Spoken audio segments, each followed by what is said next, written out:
Good afternoon. My name is France, and I will be your conference operator today. At this time, I would like to welcome everyone to the Facebook third quarter 2021 earnings conference call. All lines have been placed on mute to prevent any background noise. After the speaker's remarks, there will be a question-and-answer session. If you would like to ask a question during that time, please press the 1 and then the number 4 on your telephone keypad. This call will be recorded. Thank you very much. Ms. Deborah Crawford, Facebook Vice President of Investor Relations, you may begin.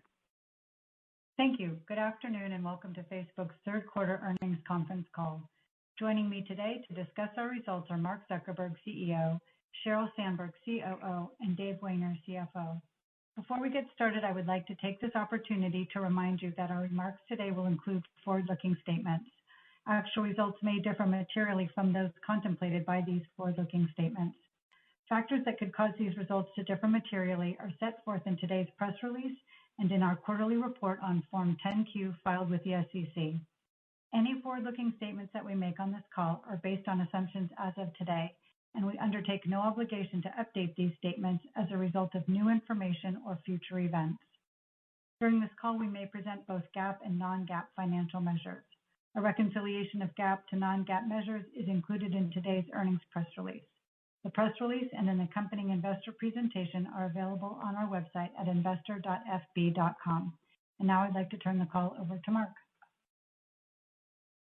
Hey everyone, and thanks for joining today. We made good progress this quarter across a number of product priorities, and our community continues to grow. There are now almost 3.6 billion people who actively use one or more of our services, and I'm excited about our roadmap to keep building great new experiences for them. As expected, we did experience revenue headwinds this quarter, including from Apple's changes that are not only negatively affecting our business, but millions of small businesses and what is already a difficult time for them in the economy. Sheryl and Dave will talk about this more later, but the bottom line is we expect we'll be able to navigate these headwinds over time with investments that we're already making today. Before I get to our product update, I want to discuss the recent debate around our company. I believe large organizations should be scrutinized, and I'd much rather live in a society where they are than one where they can't be. Good faith criticism helps us get better. But my view is that what we are seeing is a coordinated effort to selectively use leaked documents to paint a false picture of our company. The reality is that we have an open culture where we encourage discussion and research about our work so we can make progress on many complex issues that are not specific to just us. We have industry-leading programs to study the effects of our products and provide transparency to our progress because we care about getting this right.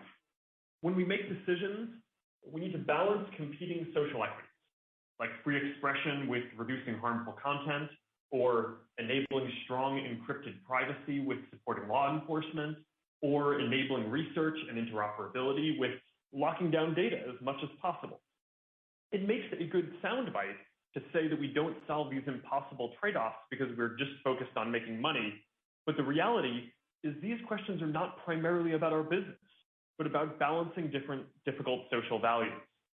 And I've repeatedly called for regulation to provide clarity because I don't think companies should be making so many of these decisions ourselves.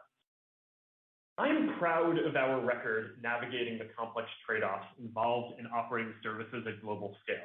And I am proud of the research and transparency we bring to our work. Our programs are industry-leading. We have made massive investments in safety and security with more than 40,000 people, and we are on track to spend more than $5 billion on safety and security in 2021. I believe that's more than any other tech company, even adjusted for scale. We set the standard for transparency with our quarterly enforcement reports and tools like the Political Ads Archive. We established a new model for independent academic researchers to safely access data. We pioneered the Oversight Board as a model of self-regulation. And as a result, we believe that our systems are the most effective at reducing harmful content across the industry. And I think that any honest account of how we've handled these issues should include that. I also think that any honest account should be clear that these issues aren't primarily about social media. That means that no matter what Facebook does, we're never going to solve them on our own. For example, polarization started rising in the US before I was born.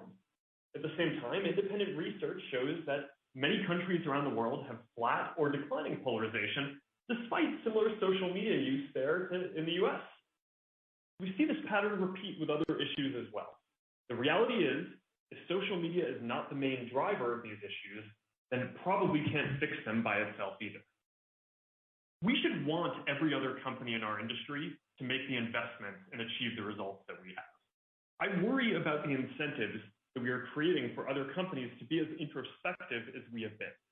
But I am committed to continuing this work because I believe it will be better for our community and our business over the long term. Now, we can't change the underlying media dynamics, but there is a different constituency that we serve that has always been more important and that I try to keep us focused, and that's people. Billions of people use our services because we build the best tools to stay connected to the people you care about, to find communities that matter to you, and to grow your small business. And the reason we've been able to succeed for almost 2 decades is because we keep evolving and building. Facebook started in a dorm room and grew into a global website. We invented the news feed and a new kind of ads platform. We became a mobile-first experience. And then we grew a whole family of apps that serve billions of people. And there is so much more to build. Even with all of the tools that we have today, we still can't feel like we're right there together with the people we care about when we're physically apart. We can't teleport as holograms to instantly be at the office without a commute, or at a concert with a friend, or in your parents' living room to catch up. The creative economy and commerce tools are still nascent, and there should be opportunity for millions of more people to make a living doing the work that they love. Our 3 product priorities remain our focus on creators, commerce, and building the next computing platform. A big part of our work with creators is our focus on Reels. Reels is already the primary driver of engagement growth on Instagram. It's incredibly entertaining, and I think that there is a huge amount of potential ahead. We expect this to continue growing, and I am optimistic that Reels will be as important for our products as Stories is. We also expect to make significant changes to Instagram and Facebook in the next year to further lean into video and make Reels a more central part of the experience.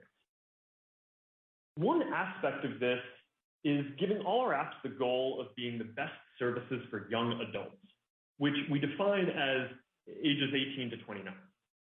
Historically, young adults have been a strong base, and that's important because they are the future.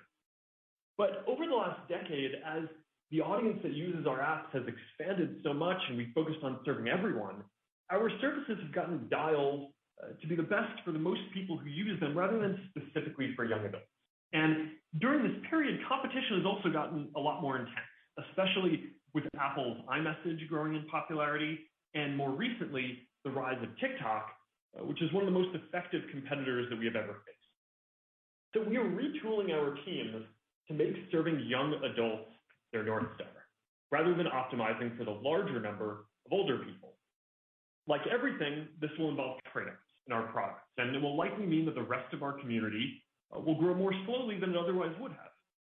But it should also mean that our services become stronger for young adults.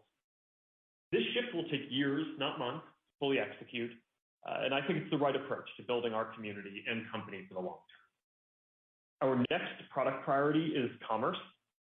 Helping people discover new products that they're interested in and reach customers inside our apps is going to unlock a lot of opportunity. As Apple's changes make e-commerce and customer acquisition less effective on the web, solutions that allow businesses to set up shop right inside our apps will become increasingly attractive and important to them. We build solutions like ads that can dynamically point to either a business's website or their shop on our platforms, depending on what will perform better for them. And that will help more businesses navigate this challenging dynamic and environment. Building a full-fledged commerce platform is a multi-year journey. Marketplace is already at scale and lots of people rely on it, especially now with supply chain issues that make it harder to get new products. Shops are getting more developed, and we have an exciting program planned for this holiday season where we're working closely with a number of the businesses that have invested the most in shops to identify what works to find new customers and grow their businesses even faster. And our plan is to then scale those solutions more broadly in 2022. Beyond Reels and commerce, I also want to share some thoughts on our longer-term efforts to build the next computing platform and help bring the metaverse to life. This is a major area of investment for us and an important part of our strategy going forward. And I view this work as critical to our mission because delivering a sense of presence, like you're right there with another person, that's the holy grail of online social experience.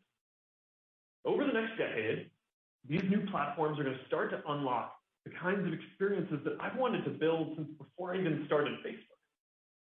Along with those social experiences, I expect a massive increase in the creator economy and amount of digital goods and commerce. If you're in the metaverse every day, then you'll need digital clothes and digital tools and different experiences. Our goal is to help the metaverse reach 1 billion people and hundreds of billions of dollars of digital commerce this decade. And strategically, helping to shape the next platform should also reduce our dependence on delivering our services through competitors. Building the foundational platforms for the metaverse will be a long road. We just released the 128 gigabyte Quest 2, replacing the 64 gigabyte model for $299. With EssilorLuxottica, we released our first smart glasses, and they're off to a strong start as well. But bringing this vision to life isn't just about building one glasses product. There's a whole ecosystem. We're building multiple generations of our VR and AR products at the same time, as well as a new operating system and development model, a digital commerce platform, content studios, and, of course, a social platform. So to reflect the significance of this for our business, today we are announcing a change to our financial reporting. Starting next quarter, we will begin disclosing financial metrics for Facebook Reality Labs separately from our family of apps. And this will provide investors with additional visibility into the investments that we're making in augmented and virtual reality. In 2021, we expect these investments to reduce our overall operating profit by approximately $10 billion. And I expect this investment to grow even further for each of the next several years. Dave will share more about this later, but I encourage you all to tune into Connect on Thursday to hear more about our vision and our work here in more detail. I recognize the magnitude of this bet on the future, and I am grateful for the support of our investors, the creative community, and the thousands of talented people working on this effort inside our company to bring this inspiring future to life. And with that, here's Sheryl. Thanks, Mark, and hi, everyone. This quarter, our total revenue was $29 billion, up 35% year over year. We saw solid revenue growth across all regions, and we continued to grow our user base. We felt the impact of some big external factors in Q3. I want to explain some of the revenue softness we've seen and what we're doing to mitigate the headwinds and help businesses over the crucial holiday period and beyond. To start, let's take a step back. Over the past decade, we've seen more and more businesses shift online. When the pandemic hit, this digital transformation accelerated. We've invested in tools and products over many years to help businesses make this shift. So this acceleration drove very strong growth for us throughout the last few quarters. We've been open about the fact that there were headwinds coming, and we've experienced that in Q3. The biggest is the impact of Apple's iOS 14 changes, which has created headwinds for others in the industry as well, major challenges for small businesses, and advantaged Apple's own advertising business. We started to see that impact in Q2, but adoption on the consumer side ramped up by late June, so it hit critical mass in Q3. As a result, we've encountered two challenges. One is that the accuracy of our ads targeting decreased, which increased the cost of driving outcomes for our advertisers. And the other is that measuring those outcomes became more difficult. On targeting, we focused on improving campaign performance even with the increased limitations facing our industry. We're building commerce tools to help businesses reach more new customers and get more incremental sales.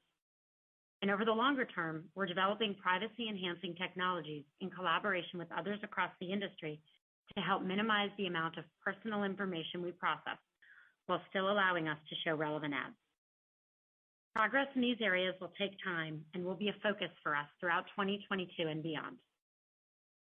On measurement, as we wrote in a recent blog post, we believe we are underreporting iOS web conversions.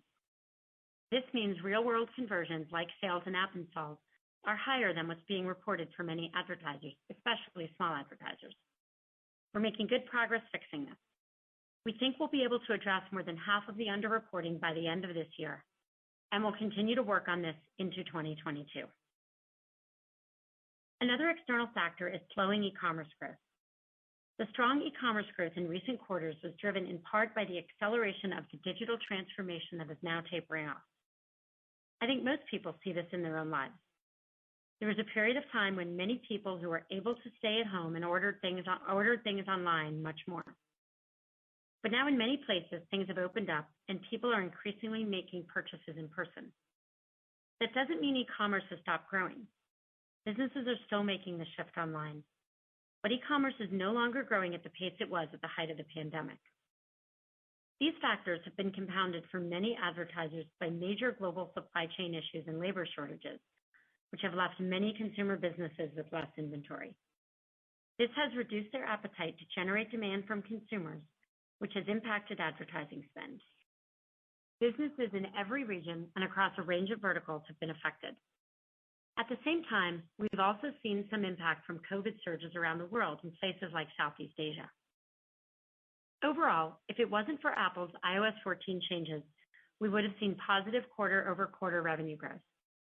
And while we and our advertisers will continue to feel the effect of these changes in future quarters, we will continue working hard to mitigate them. Despite the headwinds, we remain confident about our future. We believe Facebook and Instagram are the best place for people to connect with their friends and families, build communities, and start and grow businesses. And we believe they're still the best platform for advertisers to reach people where they are and get measurable outcomes. Our focus remains where it has always been, building products that help people connect and businesses grow. Mark talked about video a moment ago. Not only is this a growing area for us overall, but we're also continuing to get better at monetizing it. More than 60% of video revenue now comes from mobile-first video, meaning videos that are shot vertically or are under 15 seconds. Over 2 billion people per month now watch videos that are eligible for in-stream ads, which are ads shown before, during, or after videos. And we're expanding access to Reels ads on Instagram to more advertisers with automatic placement in new creative formats. Another area we're seeing good progress is in lead generation. Our products helped businesses generate quality leads at scale and meet customers where they are on their preferred channel of communication, whether it's messaging, forms, or calls. In April, we started rolling out a new conversion leads optimization goal for higher quality leads. And advertisers can also integrate their CRM with Facebook via our Conversions API. Our tests show that on average, advertisers see a 20% increase in lead to sale conversion rate when they use both the optimization goal and the integration. Q4 is the most important quarter of the year for many businesses, large and small. As always, we're focused on making the holiday season a success for them.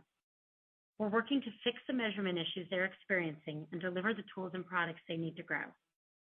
And we're rolling out a range of holiday shopping experiences to help people find great deals, support small businesses and good causes, and shop with local and Black-owned businesses. We're bringing exclusive gifts to shops that will be available when people check out on Facebook or Instagram, like 20% off your first purchase and free shipping.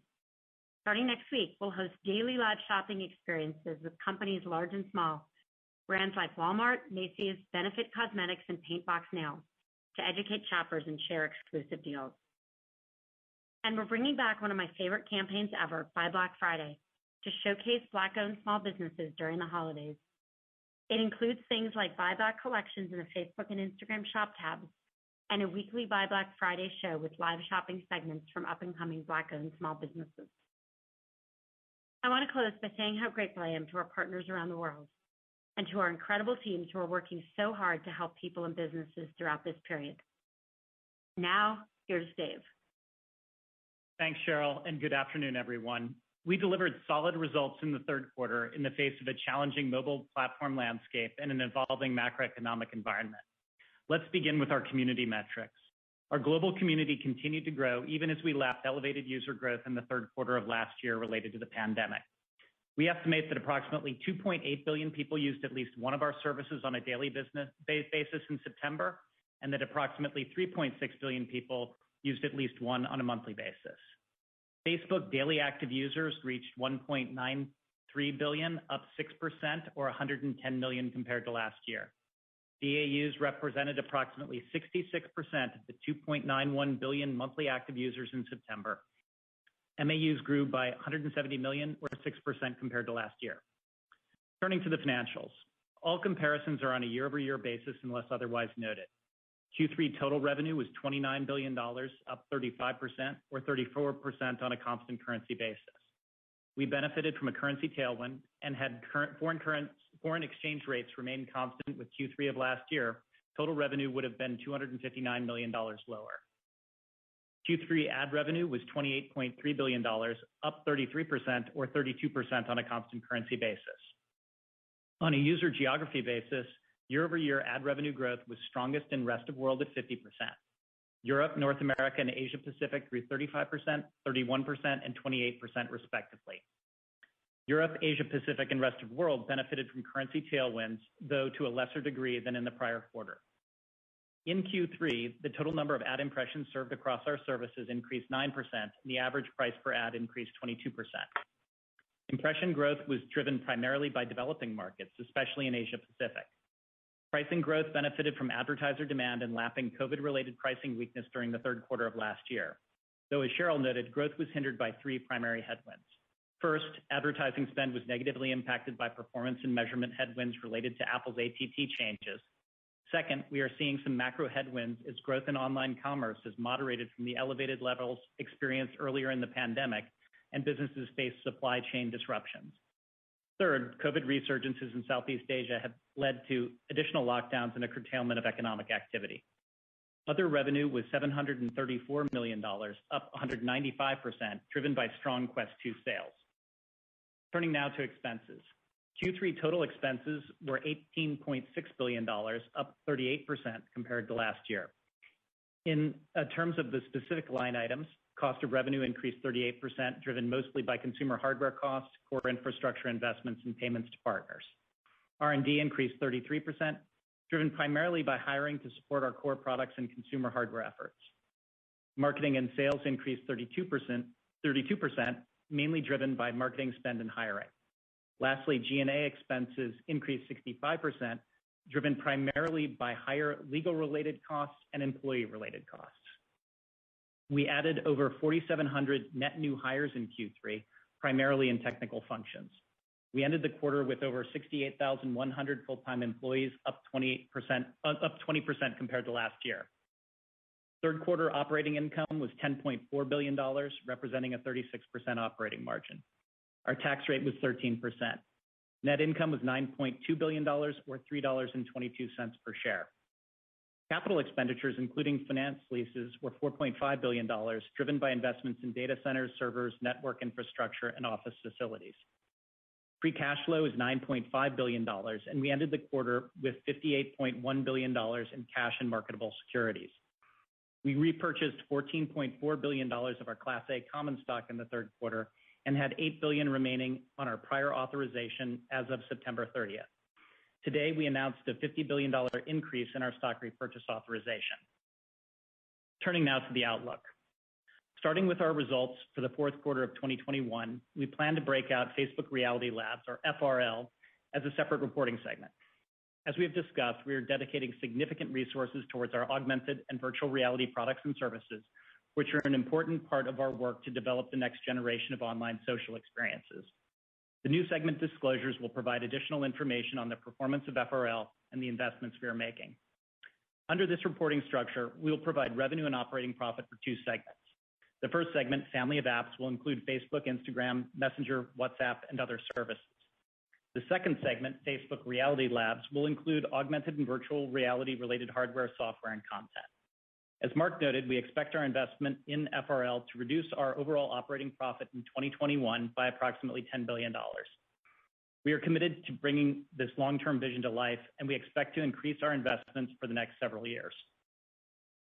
Ahead of the fourth quarter earnings call, we will share additional details about the reporting format of our segmented financials.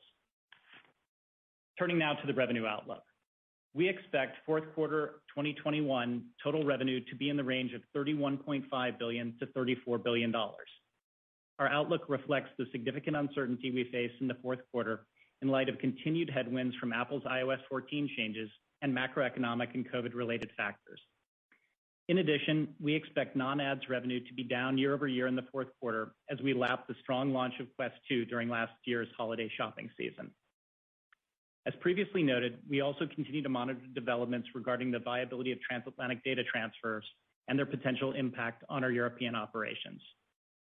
Turning now to the expense outlook. We expect 2021 total expenses to be in the range of $70 to $71 billion, updated from our prior outlook of $70 to $73 billion. We anticipate our full year 2022 total expenses will be in the range of $91 to $97 billion, driven by investments in technical and product talent and infrastructure-related costs. We expect 2021 capital expenditures to be approximately $19 billion, updated from our prior estimate of $19 to $21 billion.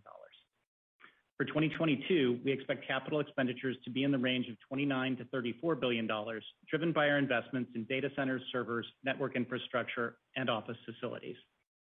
A large factor driving the increase in CapEx spend is an investment in our AI and machine learning capabilities, which we expect to benefit our efforts in ranking and recommendations for experiences across our products, including in feed and video, as well as improving ads performance and relevance. We expect our Q4 2021 tax rate to be in the high teens. Absent any changes to U.S. tax law, we would expect our full year tax rate in 2022 to be similar to the full year 2021 rate. Please note that our outlook for 2022 expenses, capital expenditures, and tax rate are preliminary estimates as we have not yet finalized our 2022 budget. In closing, this was another solid quarter for our business despite facing some headwinds. And we believe the investments we're making in our current services, as well as new products and experiences, will enable us to remain the best place for people to connect and for businesses to advertise, both now and in the years ahead. With that, France, let's open up the call for questions. Thank you. We will now open the lines for a question and answer session. To ask a question, press 1 followed by the number 4 on your touch-tone phone. Please pick up your handset before asking your question to ensure clarity. If you are streaming today's call, please mute your computer speakers. And your first question comes from the line of Brian Nowak with Morgan Stanley. Please go ahead. Thanks for taking my questions. I have two. The first one on Reels. It sounds like it's a pretty important part of long-term adoption. Curious to hear about anything you'll share about current user adoption, current engagement, or more color on the demographics of people who are using Reels now. And then the second one, just a little more questions on Apple and the ATT changes. I appreciate the color on accuracy and measurement improvements. Any more specifics you can share about where you've made the most progress from your investment to date and sort of some of the areas where you're seeing more challenges you need to continue to invest to really improve to navigate through this more challenging environment? Thanks. Yeah, sure, Brian. On Reels, that's been a bright spot for Instagram, and currently we're seeing good growth globally. Strength in a number of different markets, but we've been making a lot of progress on Reels and have been happy with it. On Instagram, in terms of the launch on Facebook, that's earlier stage.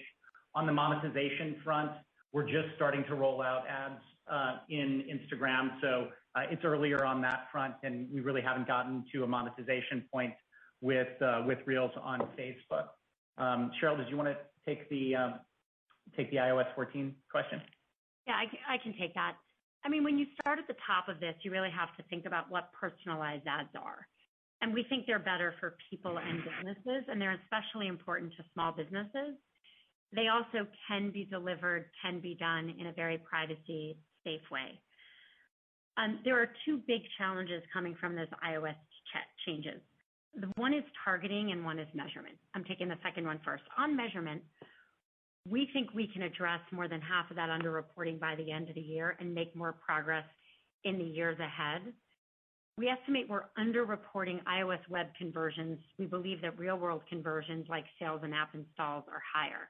And so we have to do the work to help clients measure these properly in order for them to really understand the outcomes they're getting and improving performance.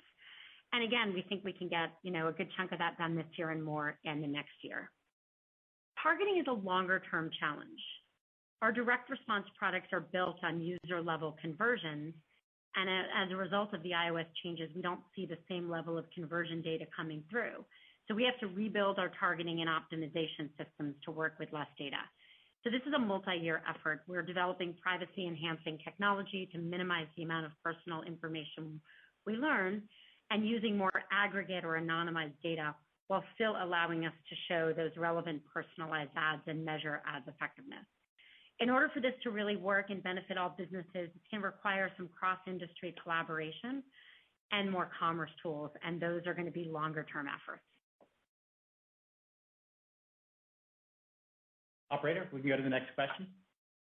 Our next question is from Eric Sheridan with Goldman Sachs. Please go ahead. Thanks so much. Maybe two if I can. Maybe Sheryl, following up there, in terms of thinking in terms of quarters or years on both the targeting and the measurement piece, can you help us just go one level lower in terms of what you're building, in terms of what's in your control to put out into the advertising ecosystem versus what might just take time for advertisers to adopt and get comfortable with and better understand the data that drive their business outcomes and how they allocate advertising budget? That would be for you. And then Dave, maybe if I could follow up on OpEx and CapEx, just how should we be thinking about the elements of core Facebook versus some of the things you're trying to build against Mark's vision for the long term with Reality Labs, and how that might be a driver of permanence versus transient nature of OpEx and CapEx in the years ahead? Thanks so much. So some of the technology we can build ourselves. We build AI. We make continued investments in AI that help us maintain or improve long-term performance data. We're building some of our own commerce tools, and those are tools we can build that we need other people to adopt. And then some of the targeting opportunities we see have to take, tools we can build or tools we can build in industry collaboration. We're really working as part of several industry collaborative groups on what those tools will look like and how those get adopted. So those obviously take more partnership and are less in our direct control.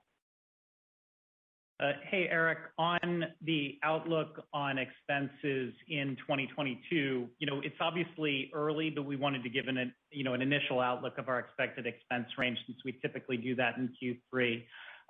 Mark outlined we have a lot of priorities that we're investing against across the business. That includes a lot of areas in the core sort of family of apps, but also in FRL. We've got a lot of priorities in advertising, AI, commerce, privacy. So when you kind of pull all these things together, we've got a pretty robust spending plan next year. The primary driver is going to be accelerating headcount growth in 2022. So that's going to be something you'll see. Headcount coming in above 20%, obviously, that we had this quarter. And we also expect to have higher expenses from office operations and travel once larger parts of the workforce are returning to the office in 2022. But we're not providing a specific breakdown at this point for segment expense. Our next question and you can go to the next question. Our next question from Doug Anmuth with J.P. Morgan. Please go ahead. Great, thank you. One for Mark and one for Dave. Mark, just given the significant investments in both P&L expenses and CapEx, and clearly you're talking about the heavy focus on metaverse over the long term, just hoping you could help us recap kind of the one year, 3 year, and then 5 year aspirations from a product perspective as you've done in the past. And then Dave, just on the 2022 expenses, which is about 29 to 38% growth, do you have any commentary on revenue growth in 22 to go along with that? Thanks. I can talk about the metaverse and Reality Labs part of this. So for the next 1 and 3 years especially, I think what you'll see is us putting more of the foundational pieces into place. This is not an investment that is going to be profitable for us anytime in the near future. But we basically believe that that the metaverse is going to be the successor to the mobile internet, that it's going to enable social experiences that are the ultimate expression of what we try to build, which is allowing people to feel really present with the people they care about no matter where they actually are. And we think it's going to unlock a massively larger creative economy of both digital and physical goods than would exist today, and allow millions of people to be able to do work doing what they love and enabling a whole different economy around that I think is going to be another important pillar of our business over the next decade. So on the next 1 to 3 years, I wouldn't focus on the sort of business outcomes there quite as much as I would just the products and the infrastructure that we're putting in place. So there are new platforms, there's hardware components, there's the whole virtual reality product line, there's the augmented reality product line. We're kind of starting to put those pieces in place. There's the operating system and development models for all these new creative tools. There's the commerce parts of what we're doing around this and how they tie into broader commerce efforts across the family of apps. And then there's all the social platform work that we're doing with our Horizon effort that touches a bunch of different areas of what we're doing. But I think you'll see all of those pieces start to get built out and start to mature a bit over the next few years. And then, if we do a good job on this, then I would say later in this decade is when we would sort of expect this to be more of a real business story. But I think what we kind of think about for the near term is, are we delivering the product experiences that are completely groundbreaking and that people try this and they just think this is amazing and can see the glimpse of where this is going. And that will pave the way for the future. The business North Star that I mentioned in some of my opening remarks are, we hope that by the end of the decade that we can help 1 billion people use the metaverse and support hundreds of billions of dollars of digital commerce. And I think if we can do that, then this will be a good investment over the long term. Hey, Doug, it's Dave. We're not at this point providing a specific revenue outlook for 2022. We continue to see opportunities to grow both impressions and price next year, but we're obviously coming off an incredibly strong year of revenue growth in 2021, so we do expect deceleration in growth in 2022 from the full year 2021 rate. And this, there's sort of uncertainty implied in our range for Q4 revenue, and I think that holds true for the 2022 outlook as well. There's a lot of factors at play, including advertisers working their way through the impact of the Apple platform changes. We're obviously navigating a challenging macroeconomic environment. We'll have a better sense of how these things work together as we get through the holiday season. But yeah, given the expense growth that we outlined, which is implied in the north of 30%, we don't expect revenue growth at that level, so we would expect 2022 margins to be lower than 2021. Our next question France, you can go to the next from Justin Post with Bank of America Merrill Lynch. Please go ahead. Great, thank you. Maybe one for Mark and one for Dave. Getting 18 to 29-year-old users is not easy. I wonder if you could maybe outline some of your strategies to kind of get some progress there. I know it's multi-quarter. And then, Dave, in your guidance for Q4, can you help us all on the IDFA impact? Is it contemplated to be about the same as 3Q, a little bit better as you work on your measurement, or is it a little bit more of a headwind in Q4? Thank you. Yeah, Justin, I can actually take both of those questions. In terms of the younger demographics, our products are obviously widely used by young adults, and we remain focused on building out those product capabilities and continuing to focus on making our products relevant for that audience. I think Reels is a big part of that strategy, and we've now got that rolled out in over 100 countries since launching in August of last year, and we're continuing to invest in that experience and make ongoing product enhancements. That's probably one of our big focus points that I would point to. In terms of the IDFA. Yeah, maybe I'll just add something on Reels. I think that this is going to be a very meaningful qualitative change in how people use a lot of different products across the internet. I think every once in a while a format comes along that allows new types of content, right? So we saw this with newsfeed, we saw it with stories, and I think Reels is from everything I've seen has the potential to be something of that scale where there are different flavors of it in different apps, but I think as a format it can be very fundamental.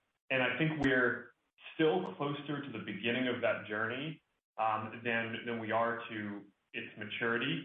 In terms of just having rolled out some of the initial tests and experiences, it rolled it out in Facebook, and you mentioned all the countries that it's in Instagram, but it's just continuing to grow very quickly. So I think that's going to be a big part of the focus here, and I think I'm excited over the next year or two to see how that grows into something that I would bet will be like Stories is in our products today. Sorry, Dave, go for it. Yeah, Justin, on the iOS question as it relates to Q4 versus Q3, the bulk of iOS 14 updates were completed, as we entered Q3, which contributed to the step up in the impact from Q2 to Q3. Since iOS 14 is now widely adopted, we don't expect a similar step up in Q4. But, importantly, we haven't gone through a holiday season with these changes, and prices are higher during the holidays given strong demand. And so there's uncertainty how that will intersect with the challenges on targeting and measurement coming from the iOS changes. So, I think that brings some uncertainty into the Q4 outlook that's reflected in our guidance range. We can go to the next question, Fran. Thank you. Our next question is from Youssef Squali with Truist Securities. Please go ahead. Great. Thank you very much. Two questions for me. Mark, it's the week of Facebook Connect. I was hoping you can provide us an update on Horizon. This is that social app where people can create games and experiences to sharing together. When will that finally come out of the closed beta? I think it's been in for the last 2 years. It seems to us that to move Facebook into the metaverse successfully, you really need to have a VR social app that's obviously cool and successful. And the other question is around, again, this focus on 18 to 29. Can you maybe just speak to the current trends in engagement at both Facebook and Instagram among millennials and younger audiences? I know you're speaking about a focus on it going forward, but how has it been trending of late? Thank you. I'll take the first, and then Dave can talk about whatever numbers you want to share. So first, let me say, I think we have, on Thursday at Connect, we're going to be going into quite a bit of detail about our vision for the metaverse and how we think we can help contribute to building this. So I encourage all of you to tune in. Part of that we are going to talk about is Horizon and how that fits into this. And we've been steadily working on this and onboarding more creators and more people to it, and we're adding more worlds all the time. I think you're right. I think this is going to be a critical part of at least our platform and the work that we're doing here.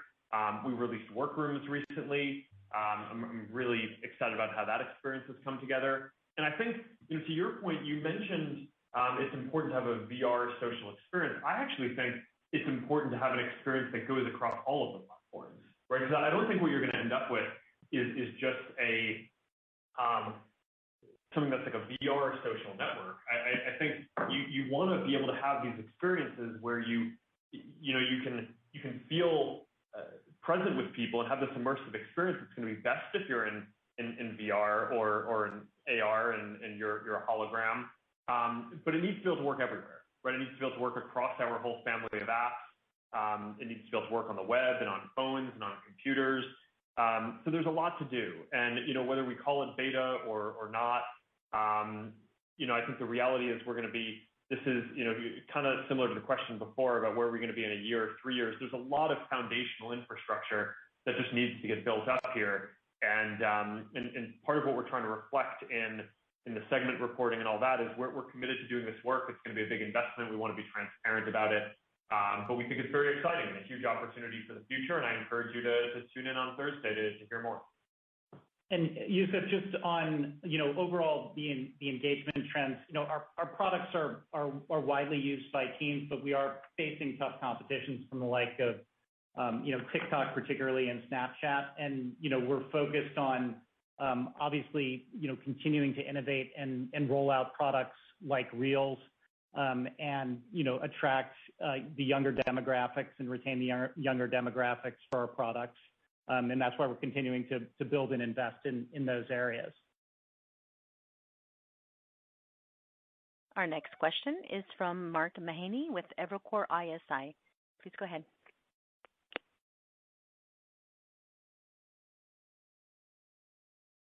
Mr. Mahaney, your line is open. Please proceed. I apologize.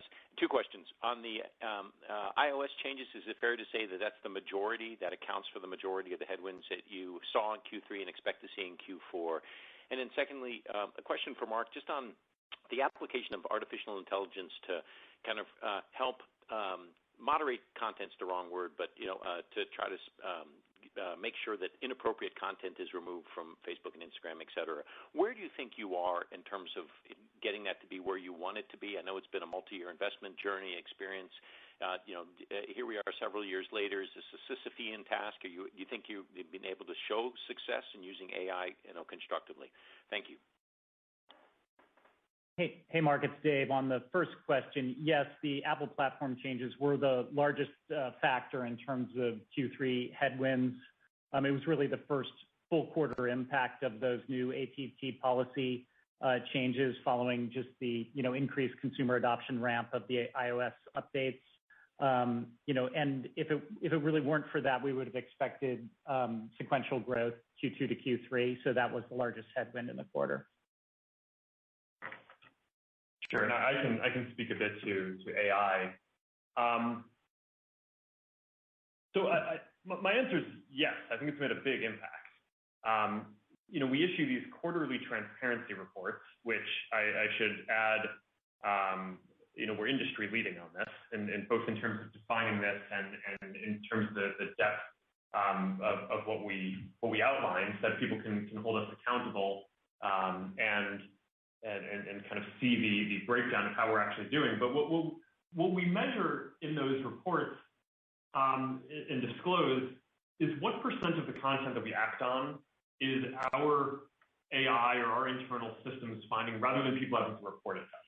Right? Because we have a lot of people, right, who use our products. If they find something that's problematic, then they report stuff to us. And it used to be before the last several years that most of what we did for community integrity was just respond to incoming reports, but we decided, hey, we should really try to get in front of this and build really sophisticated systems so we're not just relying on people to tell us when there are issues, but we can proactively go address that. And in most of these categories, and we've basically gotten to the point now where 90+% of the content where we're basically that we act on, we're identifying largely through the AI systems, and it varies a bit by category.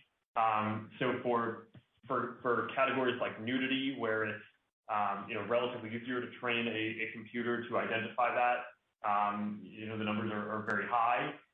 Some of the categories like hate speech that have been harder because first of all, we're operating in, I think it's around 150 languages around the world. I also think it's there's a lot of cultural nuance in this where you want to be able to make sure you understand the innuendos in all those languages, and that you want to make sure that people can denounce racism, right? If someone's saying something racist to encourage someone to do something hateful, that's bad. But if someone wants to basically say, hey, I saw this person doing this and people shouldn't be doing that, then you don't want to censor people doing that.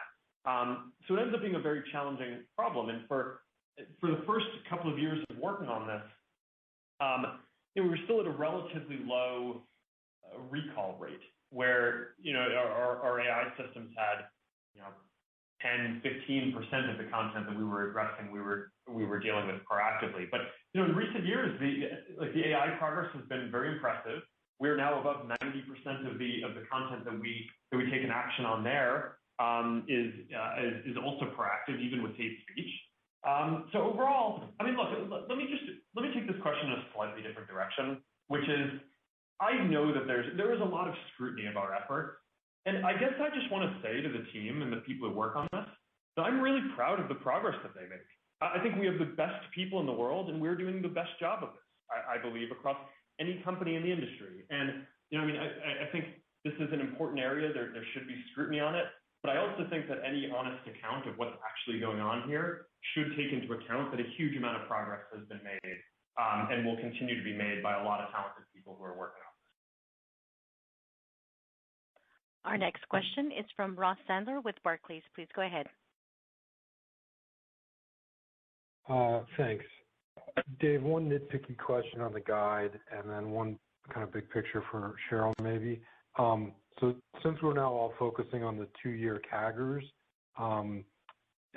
for the guidance for the high end of the fourth quarter revenue actually has an acceleration on the 2-year CAGR. So I know we're talking about headwinds and IDFA and supply chains and everything like that, but the sequential growth looks normal, and then that 2-year CAGR is accelerating. So I guess where's the strength coming from, and would you call that a strong 4Q environment? And then Sheryl, you talked about overhauling targeting longer term to have less focus on users or user-based targeting and more contextual and kind of other things. I guess high level, how do you think that will impact the overall return on ad spend compared to pre-IDFA levels? And as you look at Facebook's competitive position in the digital ad market versus some of the other large platforms, like any impact on the long term, as you kind of retool the targeting? Thanks a lot. Hey Ross, it's Dave. We're giving sort of specific quantitative revenue guidance on Q4. I think if you look at the range, it's from a sequential growth basis on a seasonal basis, Q3 to Q4. It's lower sequential growth than we've seen historically. So I do think that reflects some of the uncertainty that we're seeing out there as it relates to how IDFA, the iOS 14 and ATT and IDFA impacts play into pricing during the holidays, and also the macroeconomic factors like the supply chain issues. So I do think the seasonal sequential growth is lower than we've seen in the past, and with the range, I think that reflects that uncertainty. In terms of our overall targeting, I think it's hard to sit here and decide exactly where we're going to end up at all of this. It is going to be a multi-year effort. We've definitely seen a hit already, and we're definitely focused on tools to help advertisers. We think we have opportunities to strengthen targeting ourselves, both by the work we do ourselves and as part of industry consortiums. You're right in your question in that advertisers have to make a choice of where they advertise. So the question for us is how good can our targeting be compared to others? I think our targeting can suffer compared to others like Apple, who have the direct data themselves. But I think our targeting still remains, in very many ways, very good for advertisers. When you compare us on ROI, we've always performed well. We still do, even though we've taken a hit, and we're focused on continuing to do that for businesses. Our next question is from John Blackledge with Cowen. Please go ahead. Great. Thanks. 2 questions. First on the macro. Are you already seeing supply chain issues impacting 4Q ad revenue, or do you expect the issues to be more impactful later in the quarter? And then second question on Instagram. Given the rise of Reels, is it cannibalizing engagement on the other Instagram services? Thank you. Yeah, John.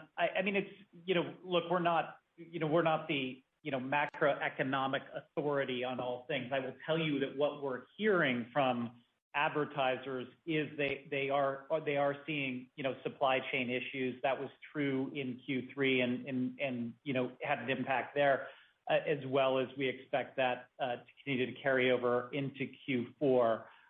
There also obviously that intersects with the challenges with the targeting and measurement headwinds from iOS 14. So it's hard to parse exactly how the platform issues and the macroeconomic factors will play into Q4. But I think those are the two biggest factors driving the range of potential outcomes that we've outlined in our guidance. In terms of Reels and other IG services, I can take a crack at that. Then, if Mark and Sheryl want to add anything, whenever we launch new experiences, this was true with Stories. It was true with, Facebook Watch. You're always going to see some amount of shifting of people's time and attention to the new areas, and we do think that benefits the experience overall, and we think that makes the overall experience more engaging over time. And we do think that we're able to, with Reels, drive incremental engagement with Instagram and Facebook. So that's why we're investing to do that.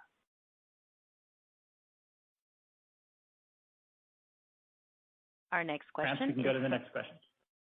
From the line of Mark Shmulik with AllianceBernstein. Please go ahead. Yes, hi. One for Sheryl, specifically around kind of on-platform commerce and that pivot. And I know previously you've shared kind of merchant and user adoption metrics, but any progress you could share on that front as it relates to activity or users embracing it? And then the second question, kind of more broadly around recruiting. I know the recent post to create kind of 10,000 jobs tied to the metaverse in Europe. Any particular kind of rationale for how you're thinking about recruiting kind of globally? Thanks.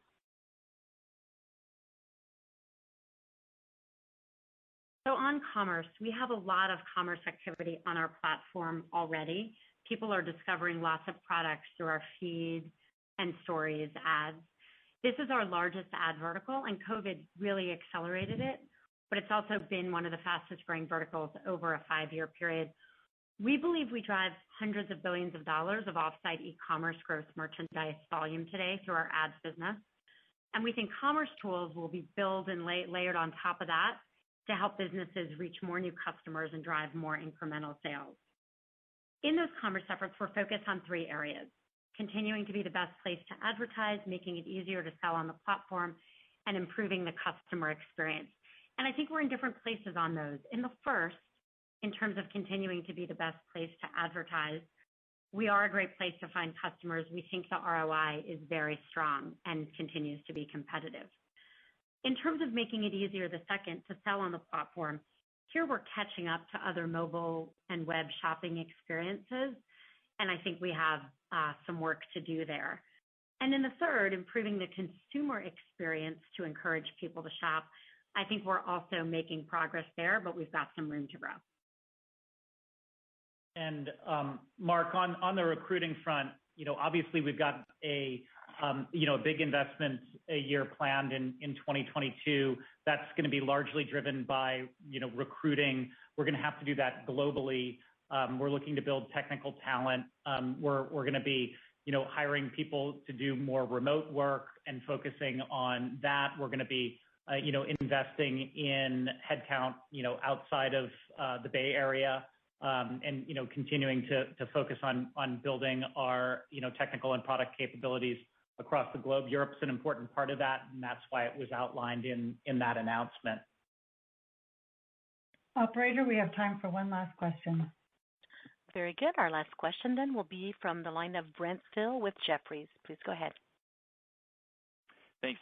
Dave, just on the CapEx up at the midpoint over 70%, there are a lot of questions just as it relates to what the surge is related to there. Is there any more detail you can help us better understand that investment?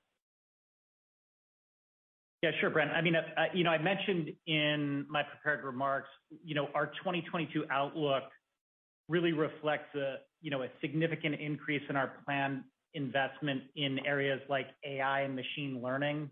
And, a lot of that will be, dedicated to investing in areas where we can use machine learning to improve ranking and recommendations to power experiences across our products, in areas like feed and in emerging areas like Reels. We'll also be dedicating that to ads as we work to improve ads relevance, and leveraging machine learning and AI to help balance out the loss of signal that we've experienced from some of the platform changes. So we think that we can, as part of sort of making our ads even more effective, make up for that loss with the large investment on the machine learning and AI side. And I think our position gives us a good ability to do that. So that's really part of the logic behind the big increase in the CapEx budget next year. Great. Thank you again for joining us today. We appreciate your time, and we look forward to speaking with you again. And this concludes today's conference call. Thank you for joining us. You may now disconnect your lines.